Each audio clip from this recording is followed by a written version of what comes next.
Ang expectation ng tao, Marcos administration, matindi ang infrastructure. Wow! Wow! Talagang ano mo yun ha, inangkin mo ha. Ang talagang matinding infrastructure, panahon ni Pangulong Duterte, 6 na taon lang. Ang daming nagawa. Ang daming nasimulan. Lahat ng right of way na ayos. Panahon ni Pangulong Duterte yun. Yung ama mo, ilang taon bago niya nagawa yung mga dapat niyang gawin? Ilang taon? Sige nga ho, ilang taon ho ba, ilang termino yung kanyang ama na pinagmamalaki niya napakaraming infrastructure? Oh, ilang taon ho yun? Compare sa 6 na taon ni Pangulong Duterte. Compare sa 3 taon ni Isko Moreno. Sige nga. Sino talaga merong infrastructure? May COVID pa yan. Ay, correct. Ay, tama. Hindi, eto, totohanan lang tayo ha. Sa dami ng nagawa ni Pangulong Duterte, during COVID to 6 years lang, ang dami niya nagawa. Isko Moreno, 3 taon lang. Ha? During pandemic pa to. Saan ka nakakita during pandemic? Nakabuild ng ilang ospital, ng ilang eskwelahan. Di ba ho? Eto, ano? Yung infrastructure ng tatay niya na puno pa ng issue. Tas ilang taon pa yon. Tas sasabihin mo ngayon, Marcos brand yan. Anong Marcos brand? Ang Marcos brand ay Tanso o Talano Gold. Yan ang Marcos brand. Pinagluloko mo kami. Di ba? Pinagluloko tayo eh. Magko tayong niloloko-loko. Oh. Alam ba ninyo, dyan sa unprogrammed, yung DPWH, nagkagulo-gulo. Oh. Bakit? Zero. Zero ang foreign assisted projects. Ibig sabihin, lahat ng flagship project, zero rin. Ano maipapakita? Ako nahihiya kasi ang expectation ng tao, labis-labis ang kalsada, ang puerto, airport. Kinakabahan ako. Sira pati ang pangalan ng Pilipino niya. Nako. May isang article. Nako. Alam mo, ito lang Antindi. Nakausap ko kanina si hindi ko na lang sasabihin kung sino yung nakausap ko. Taga Scott Media. Siyempre, medyo umiiwas sa politika yon. Pero nakausap ko kanina. Hindi ko na lang papakalanan kung sino Nagkwentuhan lang kami. Sabi ko, takbo ta? Takbo na. Takbo na ta. Ano masasabi mo dito? Sa kanya, dapat ang inuna, instead na yung mga ayu-ayuda, instead na yung akap-akap na yan, dapat ang inuna, yung mga infrastructure sa probinsya.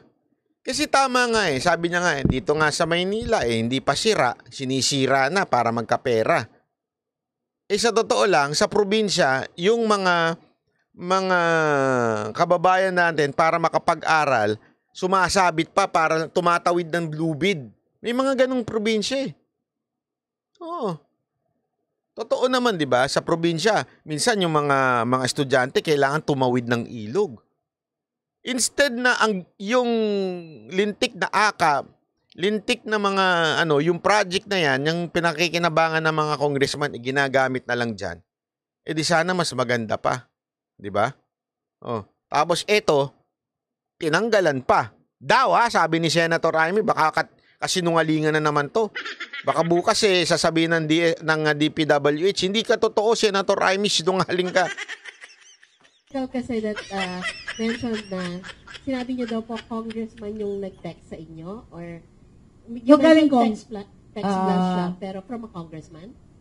No, this one comes from the office of someone of the House of Representatives. And then yung ibang congressman, kasi tinatanong ko. I see. Sandro ba yun? Congressman Sandro ba yun?